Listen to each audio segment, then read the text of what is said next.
অনেক মানুষই মিসজাজ করে যে ট্যাটু আছে মানে কি, মানে এমনি তো গেছে।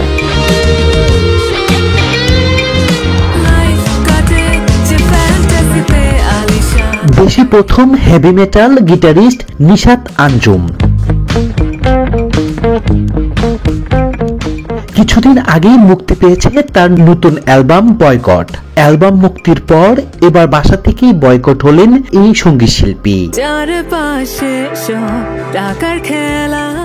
সাম্প্রতিক থাইল্যান্ডে গিয়ে বিকিনি পরে ছবি পোস্ট করেছেন তিনি, আর এর জের ধরে বাসা থেকে বের করে দেওয়া হয়েছে তাকে, এমন অভিযোগ মিলেছে।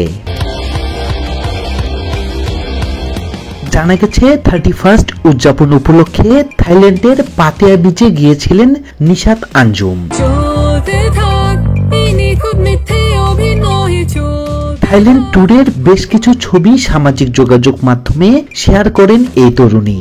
এর মধ্যে তার বিকিনি পরা কিছু ছবি সামাজিক যোগাযোগ মাধ্যমে শুরু হয় নানা সমালোচনা।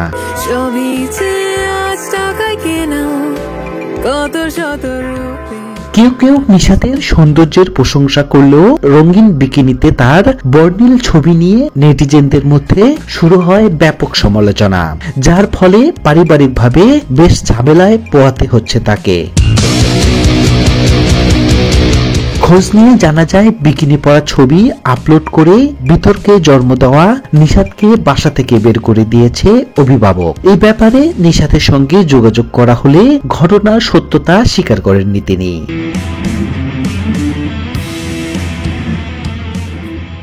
তবে থাইল্যান্ডে কেন বা কার সঙ্গে গিয়েছিলেন এ ব্যাপারে কোনো মন্তব্য করতে চাননি তিনি।